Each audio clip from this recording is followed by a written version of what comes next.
Taped to our capes, we're having a blast. Teenage dreams and neon screens. It was all rad, you know what I mean. Like, you know, it's like whatever, together forever. We're never gonna sever, laughing, sharing our stories clever. We'll take you back, it's like whatever. Welcome to Like Whatever, a podcast for, by, and about Gen X. I'm Nicole, and this is my BFFF, Heather. Hello. So this week we want to start off with talking about a couple of collaborations that we are getting into. Yeah. Which is fun and exciting. Exciting.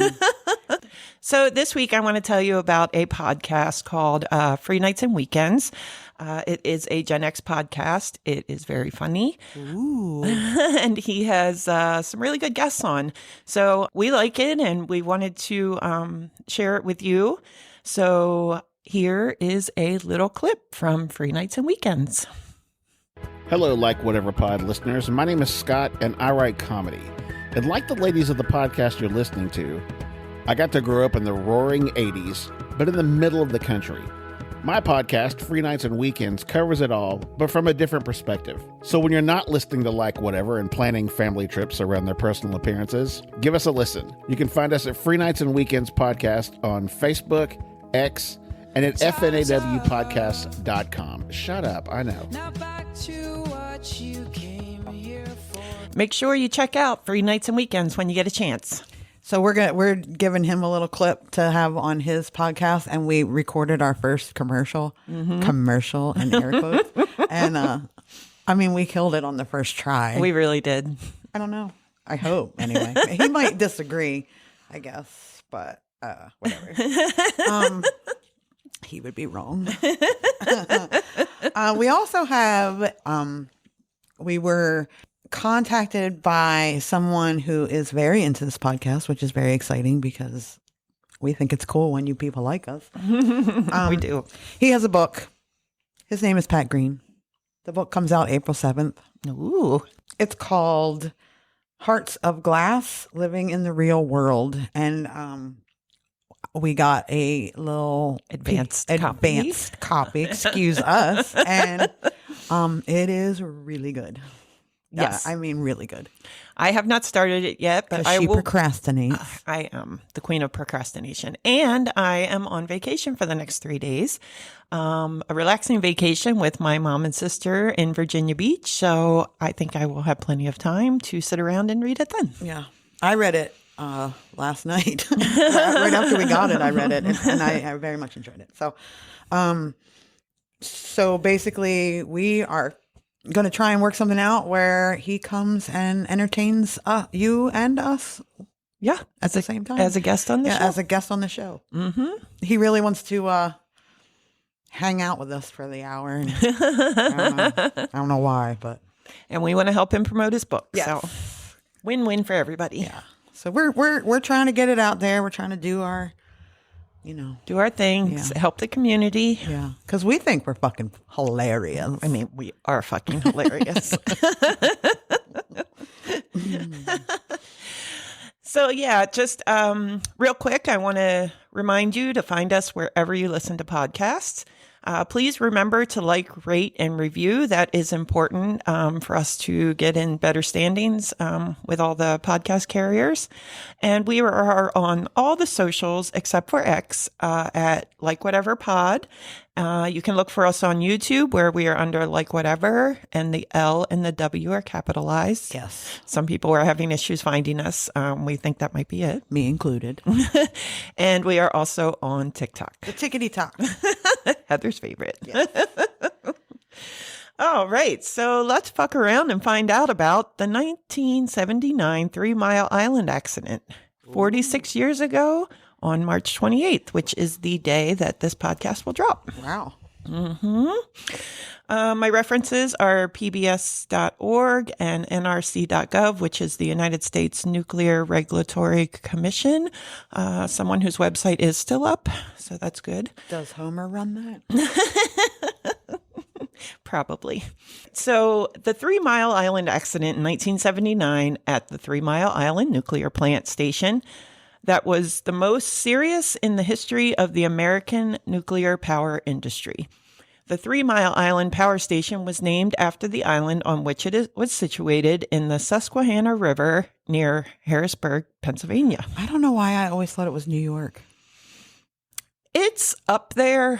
No, I know, but I don't know. I don't know why or like Upper Jersey. I don't know why I thought it was like there. Yeah, it's in a weird spot. I Googled it. Good job. I know. At 4 a.m. on March 28th, an automatically operated valve in the Unit 2 reactor mistakenly closed, shutting off the water supply to the main water feed system. That is the system that transfers heat from the water actually circulating in the reactor core. This caused the reactor core to shut down automatically, but a series of equipment and instrument malfunctions, human errors in operating procedures, and mistaken decisions in the ensuing hours led to a serious loss of water coolant from the reactor core and a partial core meltdown. As a result, the core was actually exposed, and the zirconium cladded of its fuel reacted with the surrounding superheated steam to form a large accumulation of hydrogen gas. Whew, that was easy twister for you to say. Yeah. Some of which escaped from the core into the containment vessel of the reactor building. Very little of this and other radioactive gases actually escaped into the atmosphere, and they did not constitute a threat to the health of the surrounding population, which I find very hard to believe, but... Nobody believes that. Yeah. In the following days, adequate coolant water circulation in the core was restored. The accident at 3 Mile Island, though minuscule in its health consequences, had widespread and profound effects on the American nuclear power industry.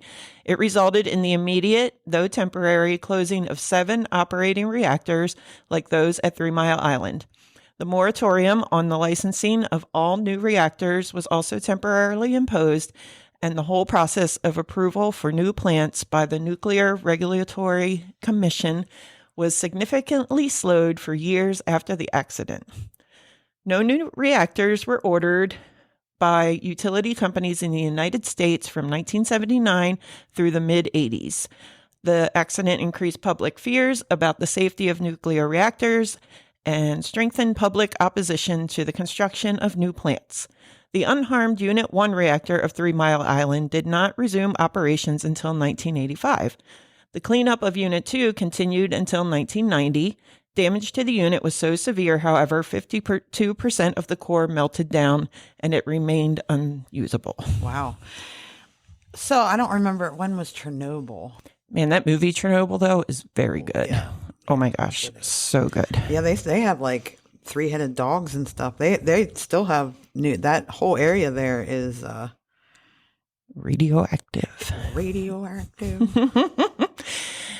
86. Okay. And I remember knowing about 3 Mile Island my whole life. Yeah. And it made me nervous because where we live at the beach, you can look across the water and see the New Jersey nuclear plant. You know, and I think that might be why I was confused, because I think I maybe thought that was 3 Mile Island. No, we can't see 3 Mile Island. I know. Not from here. Well, I think that maybe that's why I thought it was Jersey, because I was like, oh, look at that. It's right there. I mean, I guess nuclear is one of the cleaner energies, correct? Yeah, until it leaks. Until it's not. Then it's really not. Yeah, then it's super not. Because I think that Chernobyl still has like radioactive. Oh, it takes, I think, it's like I want to say tens of right? thousands of years for it to. Radioactive. Yeah, and it's so creepy to see pictures of that area now because it's just an abandoned city. It's so sad. Mm-hmm. Yeah. What was crazy, though, in that movie was watching the people just stand there and watch. Yeah. Like, as it happened, you're like, oh, my God. Yeah. They have no idea. Well, and I think wasn't that what happened in Fukushima in the tsunami? Mm-hmm. It was the coolant, right? Mm-hmm. That was the problem with it. It was, but you would, I think that's, and then they had people going in there and. They had the old people going in there because the old people knew they weren't. It was more important to keep the young people alive. The good of the many outweigh the good of the few. Imagine that. Spock. Dr. Spock. The needs of the many. It's the needs of the many outweigh the needs of the few. Oh, okay. All right, wait. So I lost my place. So I'm you sorry, guys, I interrupted. no, it's not your fault. Health effects. Not your fault. My fault. It is my fault. Everything's my fault. All right, the health effects.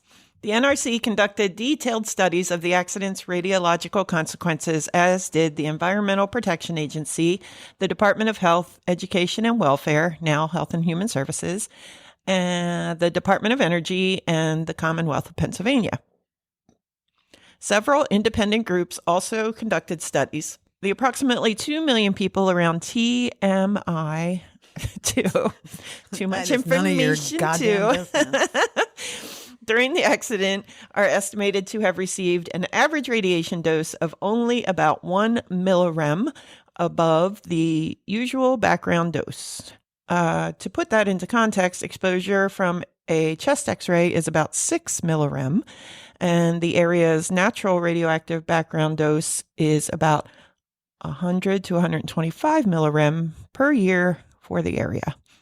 The accident's maximum dose to a person at the site boundary would have been less than 100 millirem above background. I don't want any radiation. That doesn't seem like it's good. It's like how they say, well, you can have so much lead in baby food, but just a little bit. Well, you can have so many cockroach parts and Yeah, a little bit of rat poop never hurt anybody. No. Okay. So in the months following the accident, although questions were raised about possible adverse effects from radiation on human, animal, and plant life in the TMI area, None of your goddamn business. none could be directly correlated to the accident.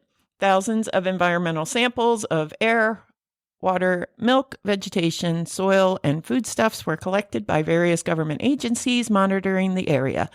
Very low levels of radionuclides could be attributed to releases from the accident.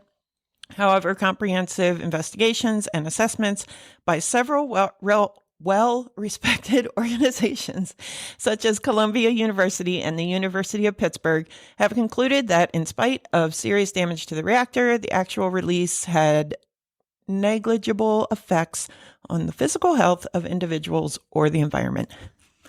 I would like to talk to people in the area. Well, and see how they're so here's how the much thing cancer they've got about Pennsylvania. Period. No offense to the Pennsylvania people, but first of all, you all travel some kind of crazy amounts. Are you ever home?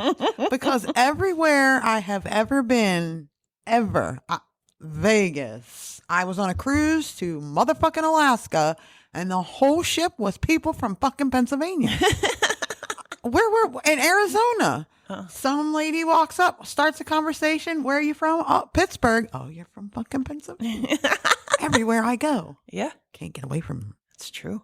Anyway, so you people from Pennsylvania, you got the cancers anyway. Mm-hmm. I mean, that's what my whole family has died of, and they're all from Pennsylvania. Yeah. I mean, they lived right near Sun Oil, so that probably didn't help. They were drinking that Sun Oil water. And all that mining. Well, yeah. I mean, how would you know if it was nuclear cancer or minor cancer or oil cancer? All right. Impact of the accident. A combination of personal error, design deficiencies, and component failures caused the TMI accident, which permanently changed both the nuclear industry and the NRC. Public fear and distrust increased. NRC's regulations and oversight became broader and more robust, and management of the plants was scrutinized more carefully.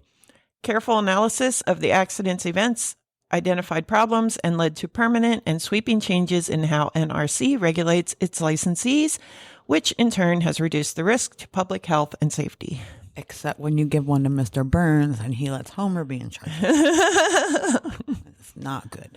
This stuff always makes me mad anyway. Like, humans are lazy. Yes. And there is a reason that protection measures and safety measures are put into place. Yes.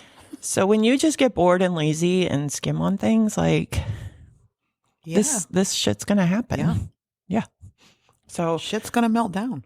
yeah, I heard they've been talking about a lot about the Scott Key Bridge again this week because it's the anniversary. And that bridge hadn't been inspected in like 50 years. And guess what? The Bay Bridge hasn't had like No, thank you. proper. Don't tell me that. And like, no, I know. I have to go through the Bay Bridge Tunnel tomorrow. I don't mind the tunnel so much. Maybe the Bay Bridge. My mom hates tunnels, so she might just make me do the bridge. My sister's driving though, so. Oh, Lord. Either way, we don't like bridges around here. No. And the sad fact of it is they're literally everywhere. Yeah, we're surrounded by water, so We are on a barrier island. So kind of bridgy. So here are some major changes that have occurred since the accident. Upgrading and strengthening of plant design and equipment requirements. This includes fire protection, piping systems, auxiliary feed water systems, containment building isolation, reliability of individual components, pressure relief valves, and electric circuit breakers, and the ability of plants to shut down automatically. I mean, if you really think about it, though, not to sidetrack. I mean, too sidetracked intentionally, yes. So you have really only ever heard of 3. I mean, I have. I don't know about you. Right. Maybe you know more. You would think there'd be a lot more incidents. You would. But maybe there are ones we don't know about. True. Like if they're happening over there in Russia, China. That's true. That's true. But maybe not. I don't know. Okay. Identifying the critical role of human performance in plant safety led to revamping operator training and staffing requirements, because, people pay attention in trainings, followed by improved instrumentation and controls for operating the plant and establishment of fitness for duty programs for plant workers to guard against alcohol or drug abuse. I mean, duh. You can't. That's not a good job to be drunk on, I don't think. Definitely not. Enhancing emergency preparedness, including requirements for plants to do immediate notification and to the NRC of significant events, and an NRC operations center staffed 24 hours a day. Drills and response plans are now tested by licensees several times a year, and state and local agencies participate in drills with the Federal Emergency Management Agency and the NRC. Yeah, they don't exist anymore, I don't think. They cut FEMA. Oh, yeah. Well, it used to be that way. So prepare yourselves for some nuclear meltdown. Hey, kids, 3 Mile Island might happen again. Woohoo! I hope it doesn't happen in Jersey. That's too close. I don't know. If the wind's blowing the right way, we're fucked. All right. I think we're fucked either way. True. Integrating NRC observations, findings, and conclusions about licensee performance and management effectiveness into a periodic public report. Having senior NRC managers regularly analyze plant performance for those plants needing significant additional regulatory attention. Expanding NRC resident inspector programs, first authorized in 1977, to have at least 2 inspectors live nearby and work exclusively at each plant in the U.S. to provide daily surveillance of licensee adherence to NRC regulations. Sounds like a fun job. Just go around and tell people what to do all day. Expanding performance oriented as well as safety oriented inspections and the use of risk management or assessment to identify vulnerabilities of any plant to severe accidents, strengthening and reorganizing enforcement staff in a separate office within the NRC, and then like 5 more. And I'm just not going to run through the rest of them.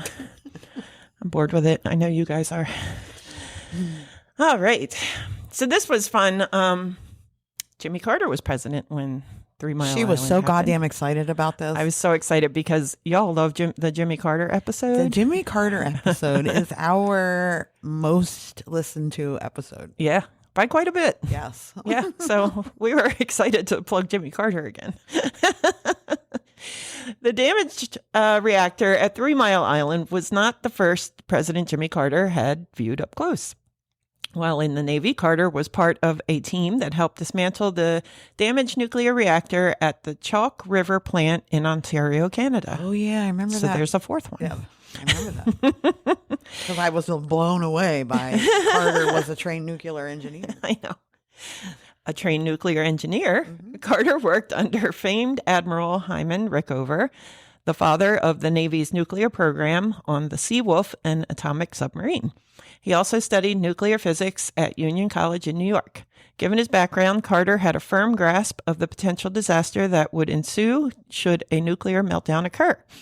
How convenient is that you have The guy that's in charge actually knows what he's doing? Yes. That's a novel idea. He has expertise on that. You know what? The guy in charge having expertise on literally anything other than going bankrupt is a really novel idea. Yeah. Yep. Okay. As a seasoned politician, he was I got also a lot of soapboxes that I am. Oh, well, feel free to jump in with one right whenever now. you feel like I it. can't because I haven't gotten my email from Elon yet, so I don't have to tell what my 3 things I did last week was. Yeah, I got a lot of. I'm a very angry person today. Okay. And then she gave me drinks, so now I'm even more angry. Yeah. Well, I'll try not to be angry at Jimmy Carter. well, it's okay if you do. He would understand. I don't think he would. As a seasoned politician, he was also aware of the possible panic that would ensue should people come to believe a meltdown was imminent. Upon hearing of the situation at 3 Mile Island, Carter dispatched Harold Denton, the director of the Division of Nuclear Reactor Regulations at the Nuclear Regulatory Commission, to Harrisburg, Pennsylvania, as his personal representative. The president was frustrated by his inability to establish telephone contact with Pennsylvania Governor Dick Thornburgh. To solve this problem, he ordered dedicated phone lines to be connected between the White House, the NRC, and the State House at Harrisburg. By Saturday, March 31st, Carter had decided to pay a personal visit to Harrisburg. Jimmy didn't fuck around. No, Jimmy was like, bitch, I'm coming to have a look at this. If you want something done right, do it yourself. The national and international media had given the accident at 3 Mile Island front page attention for days, and venerable network newsman Walter Cronkite was speaking of a horror that could get much worse. So it sounds like the media. Yeah. Carter believed that the people of Pennsylvania and the nation were looking to him for leadership. So on April 1st, Carter inspected the damaged plant. He inspected it his own damn self. Middletown, Pennsylvania Mayor Robert Reed later spoke of Carter's visit as providing a much-needed morale boost. People weren't talking to one another. They were cooped up in their homes, and when he came, it seemed like everyone came out to see the president, and it was really a shot in the arm, Reed recounted to writer Mark Stevens. Well, I imagine that if you live there, you have to think, like, when he shows up, well, obviously it can't be as bad as we think it is, because they're letting this guy. Yeah, if the president's standing outside breathing the air, it must be safe. Yeah, you're not gonna let that guy hang out. Yeah, but he was like a superhero. He had already been infused with radioactivity. It was Big repellent. C on his it chest. just repelled off of him. I know. I understand that, but Like the bad guys throw balls of radioactive active stuff at him, and Not it just today. throws his forearm up and bounces off. I'm a humble peanut farmer. I feel like it certainly would make me feel better. Mm-hmm. If the president showed up at a nuclear accident. Yep. I mean, it would really make me feel a lot better. A lot. Currently, the president would show up at a nuclear. Anyway. I am wound up. She is. It's Very fun. I love angry. it when she's feisty. In the aftermath of 3 Mile Island, President Carter ordered the creation of a special commission headed by Dartmouth College President John Kemeny to review the event. The resultant report found fault with the NRC. Carter ordered a reshuffling of key NRC personnel, but no substantial overhaul. So he went and got rid of the people that weren't doing their job. instead of all the people. Just all of them. And then trying to bring him back 3 days later because you found out what they actually fucking do. For real. So I am going to hold on. Okay. I am going to soapbox it for a second. Thank God. I know. I was like, Because- she can't leave me hanging like No, this. I'm a federal worker, right? Yes, you are. Kind of. Technically not, but so anyway, blah, blah, blah. If you care at all, call your representative or senator or email them. I don't think it's hard to do. I've done it. Just send a little representative email, a senator email, to save the post office because strange things are afoot at the Circle K, and you know, we're all a little on edge about it. I worked very hard to get where I am. Yes. I started the post office in the beginning of COVID and worked a lot of hours, a lot, because we were delivering when nothing else was open. And yeah, so I worked very hard to get where I am. And I was excited to finally be able to say I can at some point retire with a pension, and that is now being threatened. So I'll get off my soapbox now. No, and I've watched you go through that. And I also have a nephew who will be turning 30 this year, and he has chosen to make this his career. And he's about the same amount of time as you, right? I think we started at the same time. Yeah, I thought so. So he also went through it and has finally gotten to the point where he can relax a little bit and do his job and think about retirement. So. It's funny because there was a few of us that were, it's called an RCA. It's you're the sub basically. And you do all the grunt work. There was a few of us that have stayed the whole time. And there were times where we had 21 plus 8, 29 routes in our office, and like half of them were empty because, you know, COVID went through and all sorts of different reasons, and there wasn't enough of us to cover, and we were just doing everything we could. And I swear we keep talking about it all the time, and we're like, I know I have PTSD from that. And they're like, yeah. I mean, there were times where we were delivering mail until, you know, 10:30 o'clock, 10:30, 11 o'clock at night. And, Yep. yeah. So anyway, There was a rally yes, nationwide yesterday. And my nephew went to it. I guess maybe in Wilmington, Dover. I don't know where he Newark. went. It was Newark. Okay. Yeah, he went. I haven't heard how it went, but And you know, obviously there's lots of rumors going around as to what could happen, what they want to have happen. And from what I am reading, your nephew will be fine. He'll still have a job, but I don't know about the rural craft. yeah. We're very expensive. Yeah, but if it privatizes, you're all screwed. So Yeah. Well, that's very true too. yeah. So Soapbox ended. Everybody that I work with, hi. all right, one last thing that I need to add to that. Okay. The post office is not a business. It not a is fucking not business. meant to make money. It is A service. to the people of the United States. So You remember when everybody got 3 COVID tests and it came to you through the mail? I know because I delivered a bazillion of them. That is the plan. If something like 3 Mile Island happens, the plan put through in the government secret plans is that if you need to deliver a large quantity of medication to people, it is the United States Postal Service that will be doing that. We will be the ones that will be delivering whatever anti-radiation or whatever. That is the whole one of the things that we would be in charge of is something.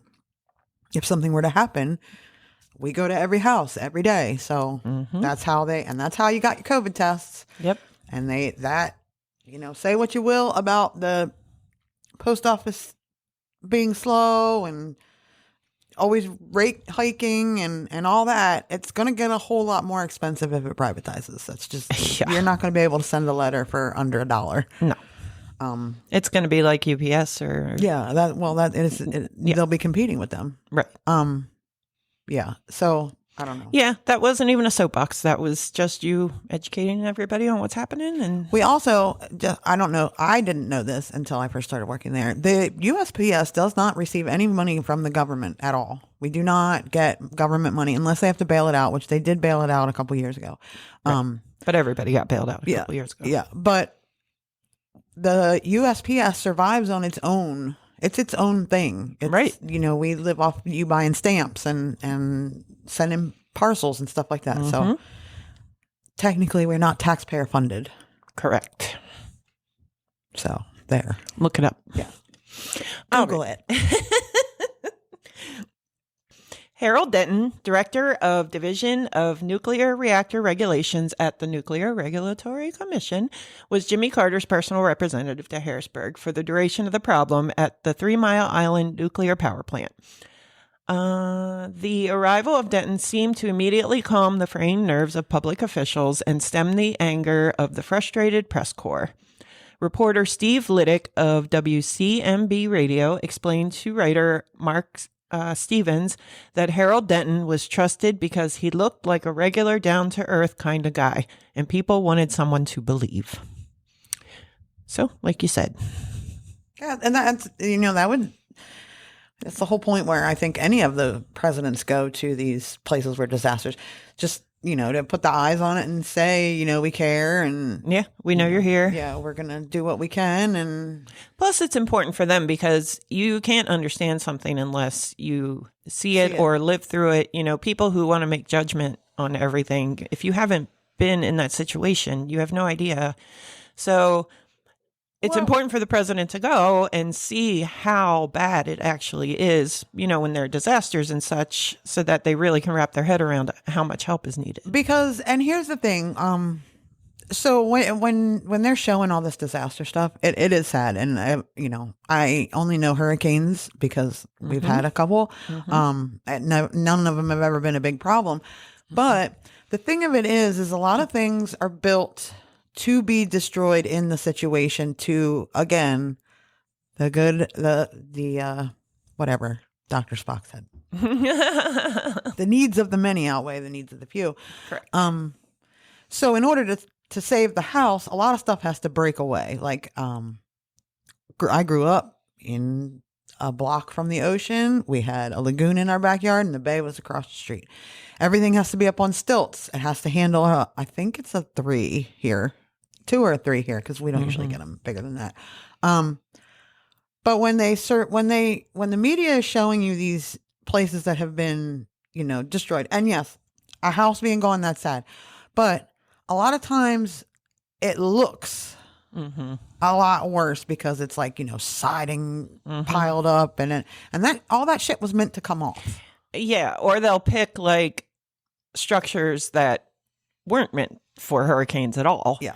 And you see the roof halfway across the yard and such, and you're like, oh my God. But, that's one house in a large area. Of course, not to say that there are definitely damaged areas, but that's one of the reasons why you put eyes on the ground. Because if you don't know what it's like to go through that, because, when I watch that stuff, I can be like, well, that shed was, it's a shed. Right. All those boats piled up. You have insurance on that because that's going to happen, especially in the hurricane areas. Right. Losing the house is, although, here's my thing about that. How many times are you just going to keep rebuilding your house in the same fucking spot? Yeah. And also my issue with it, for those of you that live in hurricane-prone areas, why do you not save your plywood? Why are you going to the Home Depot the day before the storm comes in and fighting everyone else for a piece of plywood? It's funny. My parents live in Fort Myers, and they did have a bad hurricane a couple years ago. And when I went down and visited them in November, it's been a few years and there is still a lot of damage. Like you can still tell that a hurricane came through there. And they took me down to one of the popular beaches where there were hotels and restaurants and there's just nothing. It's really crazy. But my point to this is so many houses just left their plywood up. All their windows are plywooded shut. Yeah. And it's all really old, like dark plywood. So it's definitely been there since the hurricane. I'm like, take it down and save it. Like, your house is dark inside. To say. I mean, leaving your Christmas lights up all year is one thing, but Hurricane season exported. starts in like June and goes to November every year. It's not a surprise. It's not. Oh my God! You live in if you live in Florida that hangs off the bottom of the country, you're pretty sure that you're going to get at least one roll through at somewhere in your state. Yes. You just know. Yeah. So Somebody's getting hit. why are you going to Home Depot the day before the damn thing hits, fighting other people off for plywood? Just save your plywood. Yeah. It's not that hard. Or just randomly buy it one day if you don't have it. Or buy And just keep it hurricane around. shutters or whatever. Yeah. There you go. There you go. If you got an issue all the time, buy some shutters. Yeah. So Denton's job was far from easy. It fell to him to inform Thornburg and Carter about a possibly explosive hydrogen bubble discovered above the cooling water. That sounds scary. Yes. Anything possibly explosive. Explosive bubble. Yeah. At the top of the reactor pressure vessel. The bubble, and whether or not it would mix with oxygen and set off a devastating explosion, proved to be the source of intense debate and fueled nightmarish images of a meltdown. At the time of Carter's arrival on Sunday morning, April 1st, the question as to whether the bubble would explode was still under debate. Jimmy Carter showed up knowing there was an explosive bubble.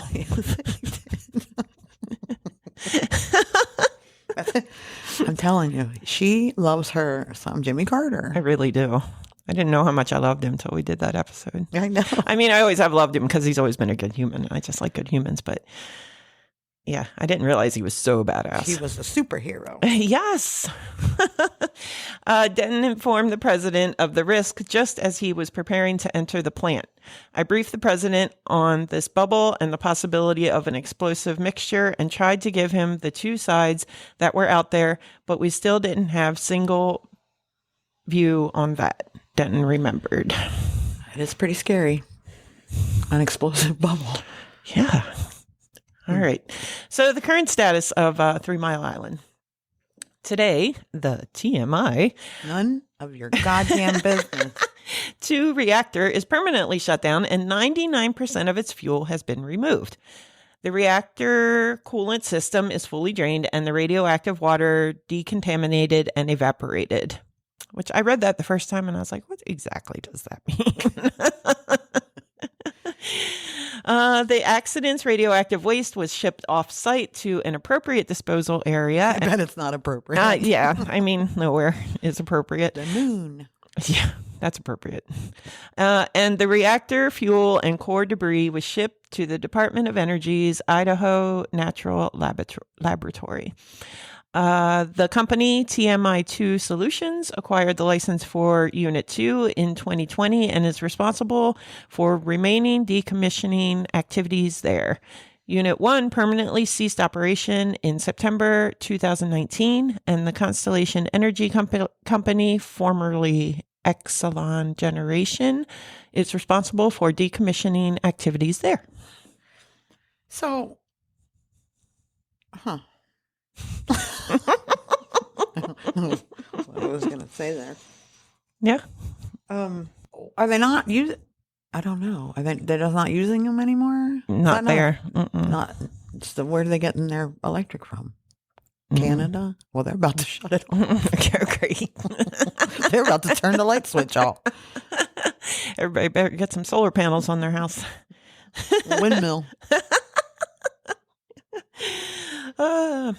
Here's a little additional information. Further information on the TMI2 accident can be obtained from NUREG documents, many of which are on microfiche. Microfiche. I dare you all to go get some microfiche and see if you can read it. If you have a microfiche viewer, Is that the thing from the library?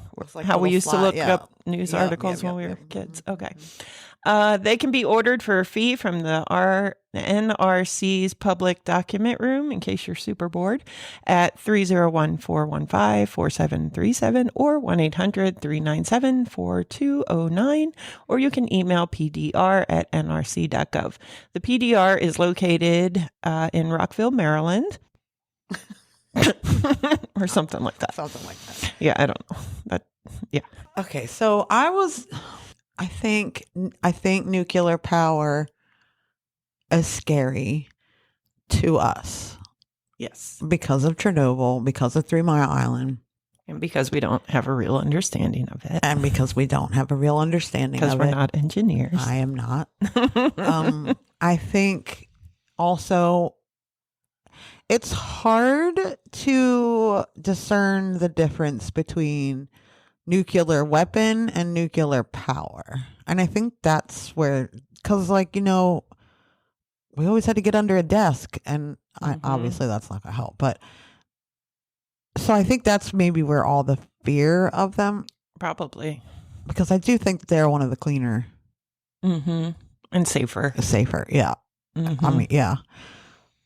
I don't know. I just think they're scary. They scare me too. I don't get it. I don't understand it. But I knew that I always knew about 3 Mile Island. Yeah. Like my whole life. So I wanted to do this. And like I said, when this is coming out on Friday, March 28th, that is the anniversary of the Meltdown. And I thought of something that I wanted to talk about earlier. Did you see the article I sent you about the Great White? No. So off the shores, I want to say not far, maybe the Carolinas, some guys were surfishing and caught like a 12-foot great white. Yes, and they brought it up, and they They had to free it. Yeah. That And looks it tried to bite him. Of course it did. Yeah, because that's its job. Yeah. And how do you get a hook out of that mouth? They cut him. Oh, Yeah. well, it took them long enough to cut And him. then the worst part about it, you're not allowed to catch them. Of course. You have to. Yeah, they didn't catch it on purpose. No, for I sure. know. The other problem is sharks. It came up awfully far out of the water. And the issue with sharks, I believe, in particular, is that they don't do well being drugged back out. Yeah, they're not good at that. Yeah. So He probably didn't make probably it. didn't make it. Did you see the orca, though, off of one of the Carolinas? I did. What in the hell? Now they're coming for yachts over here. Yeah. Another reason to stay out of the water. Oh, and also, did you see?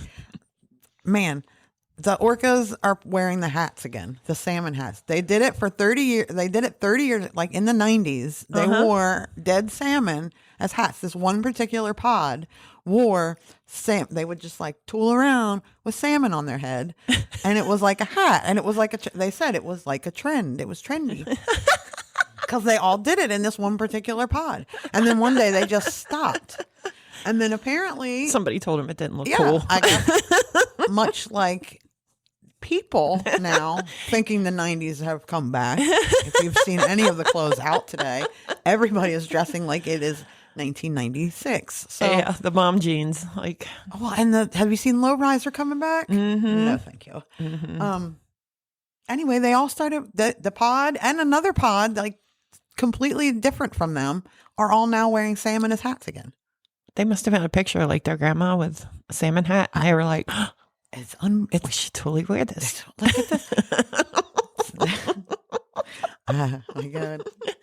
Yeah, you just reminded me, I watched the second episode of The Americas Oh yeah. with Mexico.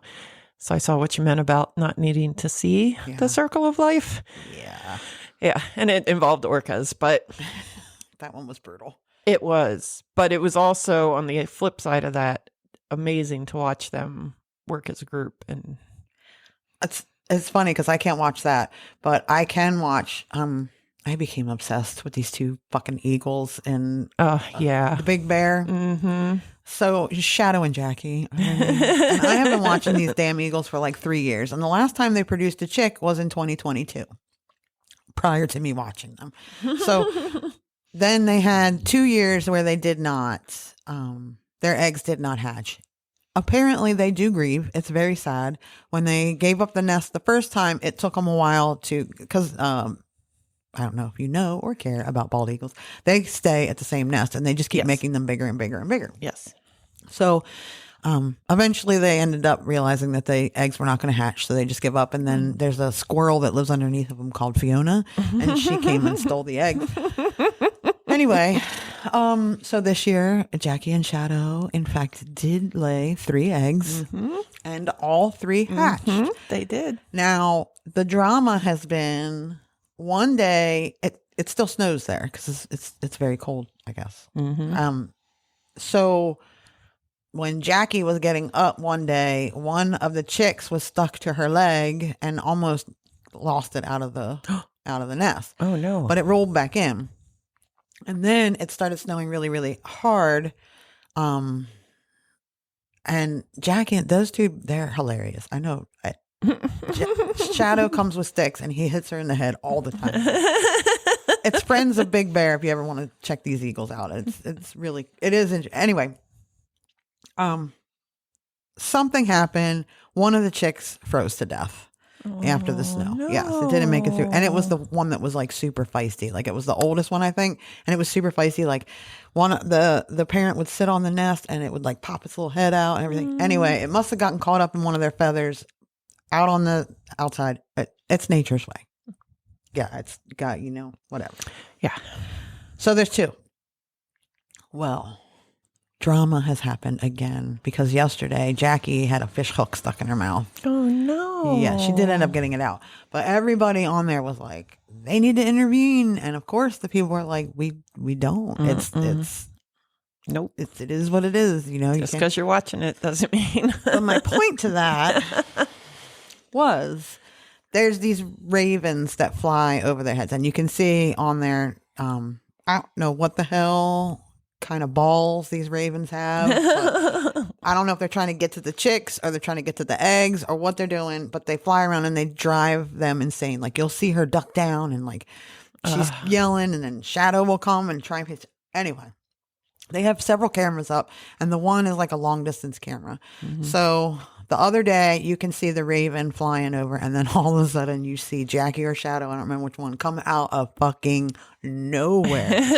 Swoop through, grabs the raven, and both of them go out of view of the camera in, Wow. not even a second. It was just like, she just came in and took that bitch out. And then she shows up at the nest with a dead raven. It was pretty She impressive. had enough. She had enough. It was impressive. Wow. Nature is, Something else. it really is. So yeah, this is going to be a little short, as if 50 minutes is short.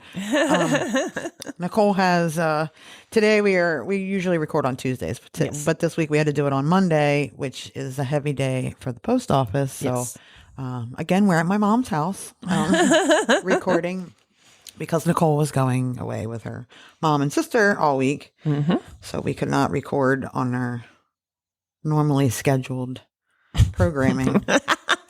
And now she has an hour drive back home and all that horse shit. So we're cutting it a little short today. I hope you don't mind. Yeah. Plus I'm cranky as fuck. She is. I don't know. I know why, but it's been a week. So thank you for listening. Thank you. You can like, share, rate, review. You can do that, It won't kill you. Probably. No, it might. You can find us wherever you listen to podcasts, as you are listening now. You can even if you say to your friend, hey, there's this podcast I listen to, you should try it sometime. Then you can say, you can find it wherever you listen to podcasts. Exactly. You can follow us on all of the socials at like whatever pod, except X. You can send an email to like whatever pod@gmail.com. And don't forget to head on over to Free Nights and Weekends and listen to our amazing commercial. Yeah. Or don't. Like, whatever. Whatever. Bye. Bye.